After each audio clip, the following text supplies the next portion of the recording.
Greetings, everyone, and welcome to this episode of the Higher Ed Geek Podcast, episode number 123, with Karthik Krishnan of MentorWorks, a really interesting organization, kind of a financial ed tech organization working to support students with alternative financing models for their college education, really any higher education. So income share agreements, mentoring, career support, just really interesting, innovative stuff. Really grateful to have the opportunity to talk through it with Karthik. And a digital note, there is a sale going on starting tomorrow, April 22nd, for a few days on the merch store. So definitely go check that out. Really cool stuff there. Just added a new design. So really appreciate the support of the show there, and appreciate you for listening to this episode number 123 with Karthik Krishnan. All right. I am super excited to have this conversation. Something that came about, some networking that happened at the recent virtual South by Southwest EDU conference that I was really excited I got the opportunity to be a mentor at. So this is a byproduct of that. And so I'm super grateful to have some time to talk through MentorWorks and all that is entailed with their efforts in the education space here. But we will start out as we always do. Karthik, if you want to introduce yourself and give a brief overview of your professional journey and how you got to be where you are today. Yeah, thanks, Dustin. And thanks for having me here. My background is in higher education. So I have a doctorate in finance from Boston College. Then came over to Northeastern University for a tenure track job. After which, you get tenure, and then apparently you search for the meaning of life. But in that time, I have taught over 2,000 students. I've written articles about student loans and how it impacts individuals' financial and personal outcomes in careers and such, which kind of motivated me to figure out how we can set up a education financing platform that can work for the student. And so started MentorWorks in late 2016 and had a great ride so far. So, and then here I am. So that's kind of a little bit about my professional journey. And really excited to, we're a mission oriented organization. So we're really excited to create a framework that helps students both through financing, but also with providing social capital, and I'll talk a little bit more about that. But that's who we are. We're a social impact company with a real focus on helping students do well, get the skills that they need, and find jobs. Yeah, it's great stuff. I mean, I met with a colleague of yours at the conference through that mentoring, and I just found the work that you all are doing just really compelling, and excited to talk more about it and share it out with the world through this show here. And I guess, we'll start there just really quickly too. Just if you want to explain a bit more about MentorWorks, I mean, just maybe how it came to be, or, just a little bit more detail about the work that you do with the students that you support and everything. But yeah, we could just give a little bit more detail, and then we'll go on from there. Sure. The genesis of MentorWorks was really kind of some of the past work that I've done is on, how, for example, startups are financed and how early investors come in, and fund these startups and then help them do well, by providing advice, expertise, connections, whatnot. And being in that space, having done some research in that area, as well as having done research in the education finance space, it was really more of a melding of different spaces that brought MentorWorks into being. So it was really an extrapolation of the notion that, well, if these investors can fund these startups and help them with support structures, can we not do the same thing with individual students and fund and support them? And that was really the genesis of this. Obviously, at that time we were starting out, we did not know what an income share is. At that time, Purdue had just started out its own ISA program. So it was kind of a great time to be thinking about this because it provided some validation that, this can happen. But I think what we started out with was this fundamental notion of fund and support. We always wanted to be kind of a partner with a student to fundamentally ensure that they do well. And if they don't do well, we first of all don't penalize them with payments that they have to make on their financing. And secondly, we help them get ahead in life. We have a careers platform that I'll talk about as well. So that was kind of the starting point of all this. Over the last 3-4 years, we have been working to put it all together, and I'm happy to say that I think we've done a pretty good job. Overall, we have scaled to a point where we are really at a place where we expect to grow really fast at this point. More importantly, the impact that we've had through our platform has been very substantial. So, as an example, students that we have funded have experienced 126% increase in their income since we funded them. Our platform has a majority of minority students, and we have built a pretty robust career support system. We call it the Talent Accelerator platform, where anybody can sign up and they can seek advice on, hey, how do I improve my career outcomes? How do I build a career search strategy? And we have experts on our team who have built this out. And anybody who takes an ISA with us gets access to this. We then interface our students with employer partners, and then make sure that they get the visibility, right? I mean, if you think about a lot of the low income students with who don't have the family connections to, say, pick up a phone and get an internship or get an interview, we kind of fill that role here for a lot of our students. And let me step back a bit and talk a little bit about the financing piece, right? I mean, the financing piece is income share agreements, which has been covered a lot in the press. But I think for us, it's part of the solution alongside our career support. But an income share agreement at its very core is a student pays a percentage of their income for a fixed amount of time. If they do not have sufficient income, they don't make any payments. So below a minimum income level, they don't have to make a payment, and that's not a default. If they do really well, there's a cap on the total payments they make. And plus, we have early payment options where they pay even less. So we have kind of created a financing model that creates a number of protections for our students. And this is a model that's much more forgiving. For example, if you did not have a job and were unable to pay, it's not a ding on your credit history because it's part of the agreement. The other benefit is interest does not accrue and capitalize. So you don't keep adding your unpaid interest onto the balance, and that particularly for minority students has been particularly burdensome because it increases their principal amount and the time to maturity of these loan agreements. And finally, I think one of the big advantage that many people don't talk about ISAs is that income share agreements are much more progressive, whereas loans are not in the sense that if your income goes down, your percentage of income you're paying on a loan actually increases because your income is going down, your payment is fixed, right? Whereas in an income share agreement, as your income goes down, your percentage of income is fixed.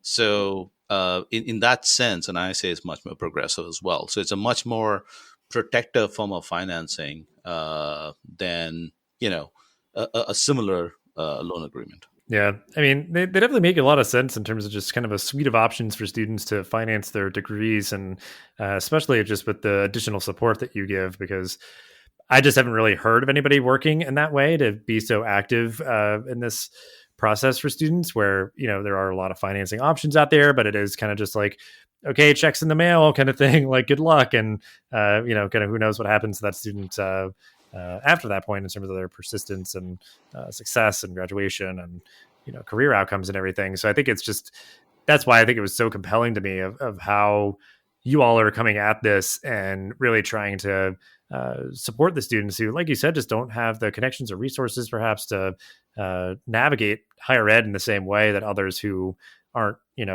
from those backgrounds, and the people that are first generation and all that, like they kind of just are figuring it out as they go. And I think if there's just somebody, who's there to just be a helpful guide and kind of coaching from the sidelines, to give help as it's needed, just is hugely beneficial. And like you said, I mean, that's just a really way to kind of to frame it in terms of how an ISA can be a really compelling and useful option for students to consider. So, and I guess you already kind of spoke about this, but I think uh, maybe it kind of bears repeating, or just sort of like I don't know any further elaboration, but just like there are just so many problems with the current kind of financing options for college students, and especially the one like you said of like you're struggling to repay, and there's all this interest, and it's just compounding and growing, and like you're a lot of people often like will say like, yeah, I've been making my payments for however long, and the balance is just as much or larger than it was when I started, or something like that. So I don't know if there's just more you want to elaborate on there in terms of like the financing piece, and then we can kind of move on to some other stuff. Yeah, absolutely. I think the income share agreement framework it does two things. One is, now that I've funded a student with an ISA, I've effectively kind of tied my fate with the student's fate, right? This is, student debt is effectively non-dischargeable. So one way or another, you're getting paid back. But in an income share agreement, it's, if the student doesn't do well, the funder, is not going to do well. It's an incentive mechanism. So I'm a financial economist, so I like the notion of incentives. So the student has somebody whose outcomes are tied to their outcomes. So now I have every incentive in the world to help that individual do well. And this is the thesis we always we liked about ISAs, and we started with in the first place. There is another kind of interesting but more subtle idea related to ISAs that's worth the mentioning, which is an income share agreement doesn't respond well when you're talking about high variance income programs. What that means is that, if I'm offering an ISA, we cannot fund programs that have low employment rate, right? Whereas in a loan, as long as you have the right metrics of credit, you will get a loan. On the federal government, there are even less barriers. To me, what that means is, if somebody is willing to offer an ISA for a program, they are sending a signal that, there's a high likelihood you're going to get a job from that program, because I'm willing to make a bet that you will do well from this program. So there is a signaling effect that, I don't know how many people think about, but I think it's an important one, because essentially someone, either the school or another investor, is willing to bind their fate with the outcomes of the program. And that says something about the program. And another kind of related issue is, we have heard kind of folks talk about, well, an ISA is great if you have a really high paying job. And that is not quite right. So, for example, some of the criticisms of ISAs has been that you can only fund either engineers or MBAs or whatnot. And the fact is that you can create a viable ISA program, given that there's a funder, for any program with reasonably moderate levels of income. So for example, we have funded HVAC technicians or electricians. We don't need to fund coding bootcamp or programming or technology. And I think what's important there to understand is, like, income share agreements, you can kind of work around some level of average income. Where I think ISAs have a hard time justifying the economics is, again, the likelihood of getting a job. So it's the variance of income that ISAs are more sensitive to, which means that it's harder for somebody to fund a program which has low placement rate, but you can fund a program which has a low average income, because you can price around that. What you cannot price around is uncertainty. Mhm. So you can actually fund a number of vocational programs. We have seen vocational programs, diesel mechanics. We have seen welding. We have seen HVAC technicians. Then we have seen coding. We have seen nursing being funded with ISAs. And all of the commonalities, it's not that they have the same average income. The commonality is that they have very high likelihood of getting a job, which is another signal for somebody who's saying, well, if this program has an ISA, somebody is making a bet that the outcomes are going to be good from a employment perspective. What that means is ISAs are not necessarily perfect for every kind of educational opportunity that somebody's looking for, but it is a reasonably well-defined option for somebody looking for, well, is this going to get me a job, and what is the signal for that? Yeah, I think that's a great way to put it. I mean, that's just I know just because I like listen to like the free economics podcast a lot, and they talk a lot about like incentives, and I start to see that a lot just in the world as I observe it, and then just yeah, that idea is like from an economic perspective, uncertainty is the enemy. Like if you have a certain level of predictability with even if like work is seasonal, and different things like that, it's like, well, it's a pretty predictable rotation of kind of the ups and downs and all that, and we can plan accordingly. So that idea of getting federal student loans, which on one hand is like it's fair in the sense that yeah, like pretty much anybody can get them. There is like a limit on how much you can get, but kind of open to all, and that can be a readily available funding source. But yeah, there's no checks and balances on how much anybody should take, and their program of study and kind of the return to be able to repay that amount and everything. So yeah, very very very well put. So I guess just to really put like a finer bow on this, I mean, how do you see this work benefiting both the students and the institutions? Because I think there's kind of a clear case in terms of kind of having it be compelling for both of those constituents. But just curious, maybe how you see it and how you put it together. Absolutely. I think, as I said before, right, this option enables a broader range of students to get support, financial support to get an education, to complete their education. And this is a non-loan format. So, from the perspective of taking on education, which is a product where you don't necessarily get the final outcome, which is employment and income, until some time, and that's uncertain. You're now, in accounting parlance, balancing liabilities and assets, in the sense that if you don't get a job, you don't make the payments. If you get a job, high enough income, you make the payments, which is quite frankly kind of mitigating a lot of the risk that a student takes on by taking on a ton of loan, right? Whereas if you take a straight up loan, you owe that amount, or it keeps accruing interest and just adds on to the principal. So from a student's perspective, it really de-risks the notion of education. And certainly some people would argue that, well, then you have to worry about adverse selection, moral hazard, and we have ways of dealing with that kind of stuff. But from a, we have in our own investments, we have zero delinquencies at this point. And we have a few students looking for jobs, but in general, our students are able to find jobs. Many of them have paid back early. A lot of them come back and help out with future generations of students by mentoring them, or working with us on webinars and things like that on our talent accelerator platform. So they do feel like they have been treated well. Students, and obviously I'm also now talking holistically about the work that MentorWorks does. Again, students usually are at this stage pretty anxious about what they're getting into, the value of the product, and so we put in a lot of effort for transparency and such.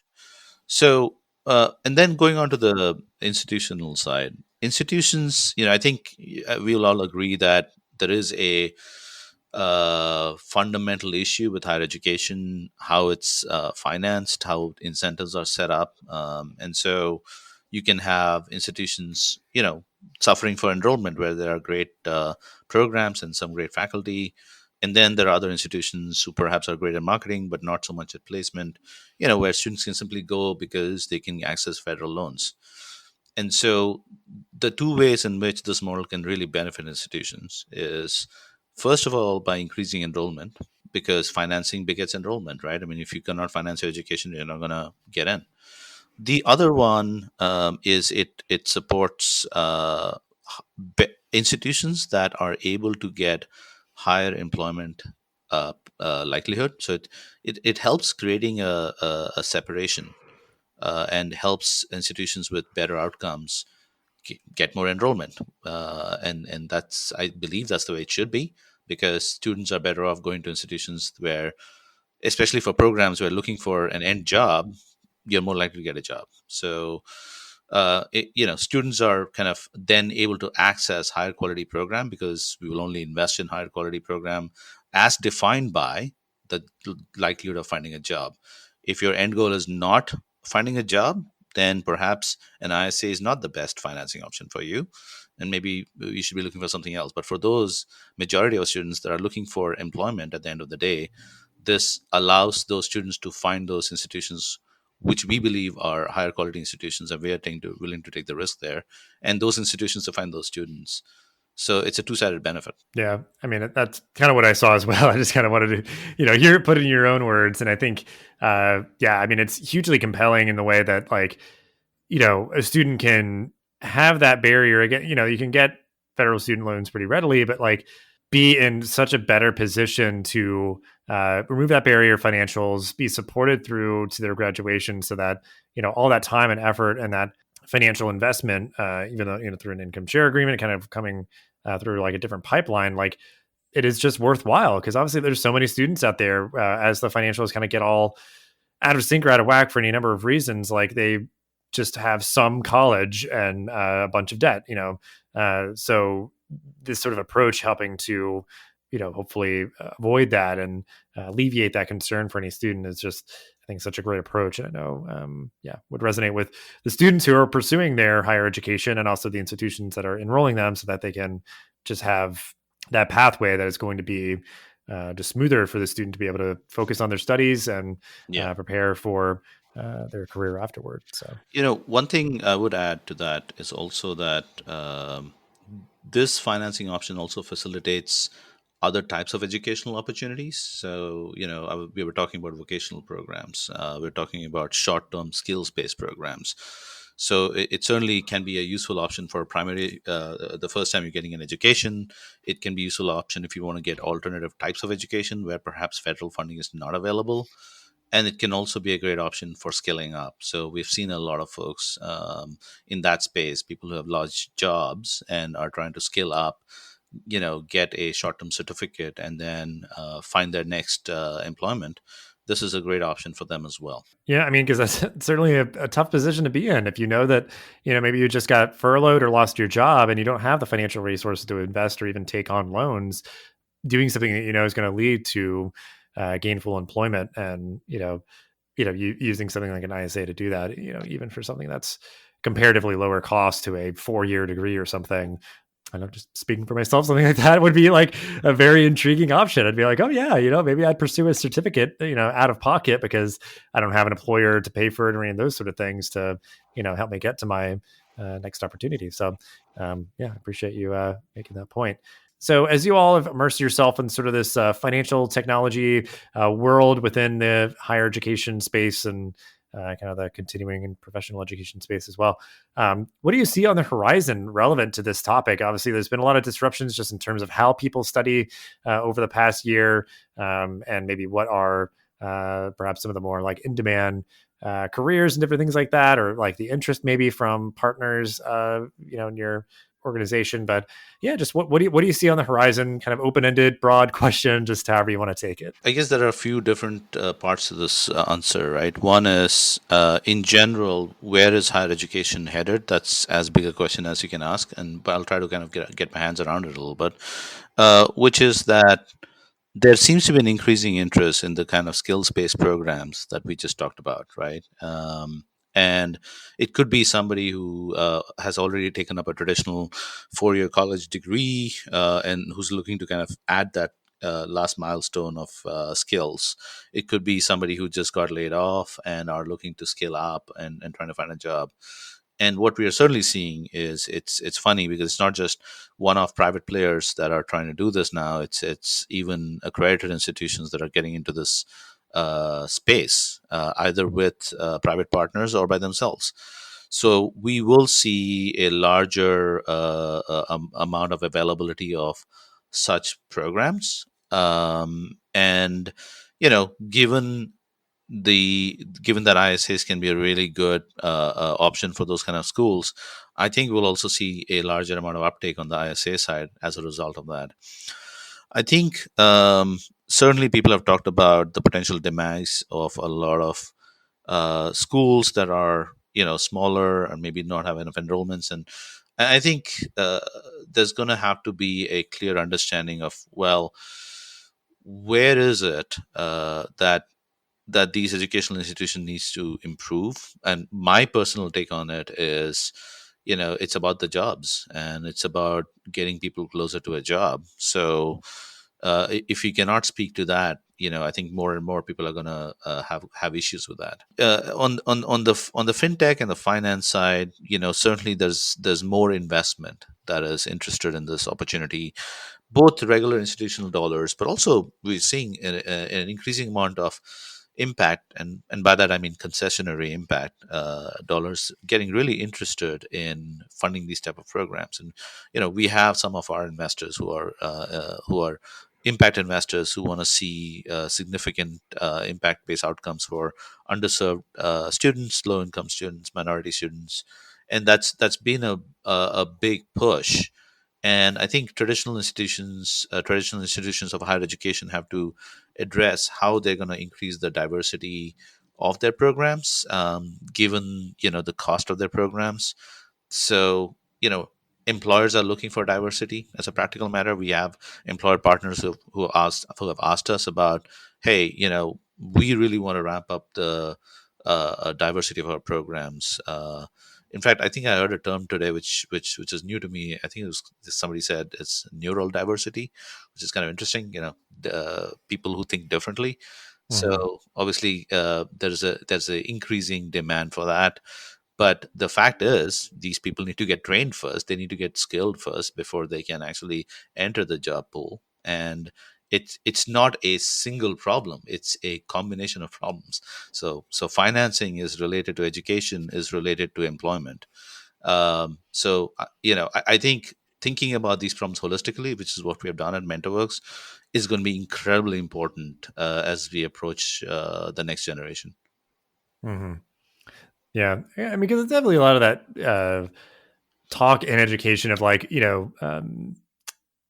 there's a lot of emphasis right now around, career outcomes for students, which I do think is really important because that's what enables you to be able to live the life of your dreams, is have those financial resources, be gainfully employed. And I think some people push back on that we should be trying to educate the whole person and all that. And I think those things aren't mutually exclusive. And I think, that idea of being able to have impact and show that like, wow, we've, increased this person's income, by leaps and bounds and all that, and done it in a way that, sort of sustainable for them and not being kind of eclipsed by their debt.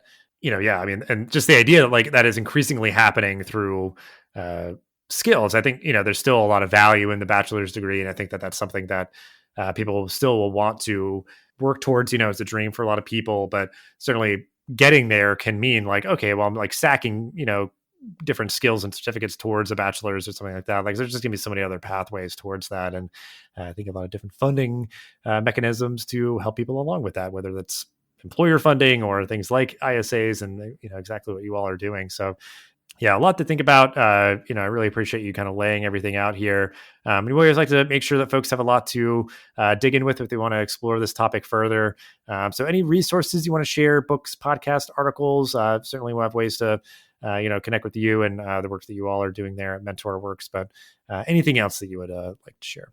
Yeah, happy to. I mean, anybody can go to our website, mentorworks.com, and go to our blog page. We have a number of articles that we have written on everything from career search, networking, and all that good stuff, all the way to how to finance a higher education, different kind of skills-based programs. We also have,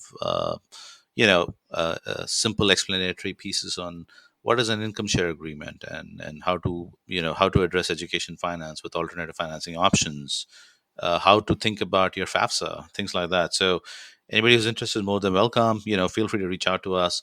Our talent accelerator platform is a comprehensive careers platform, which is basically right now free to anybody who wants to sign up. So they could just sign up and utilize our platform to their benefit, and we can certainly fund anybody who's interested in educational programs that we work with. So we have those resources, and we hope that people can benefit from them. Well, then we can wrap up always like to hear final thoughts, calls to action on this topic, anything that you'd want to close out the episode with as we wind down here.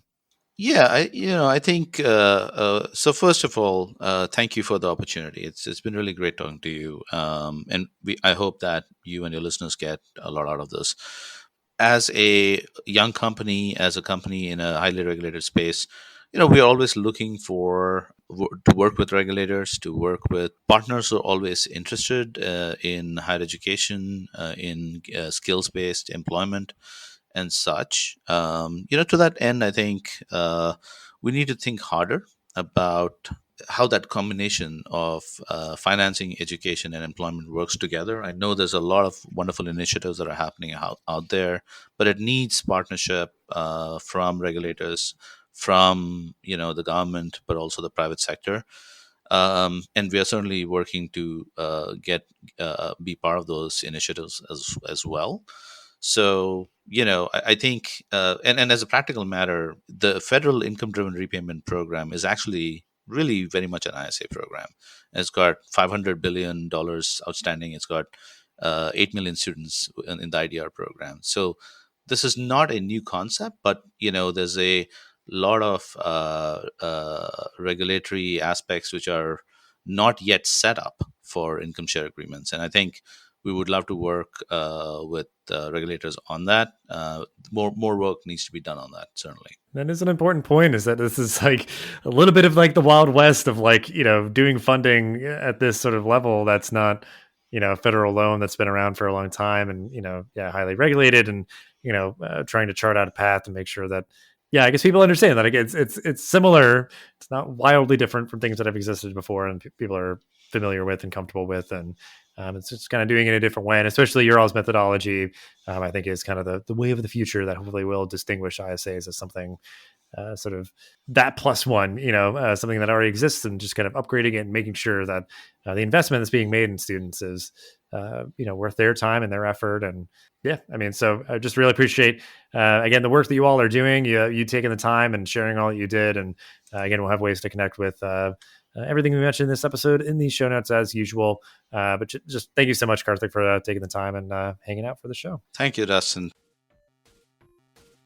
Thanks for listening to this episode of the podcast. Make sure to rate, review, and subscribe so you never miss an episode. Thanks again for listening, and we'll see you in the next episode of the Higher Ed Geek podcast.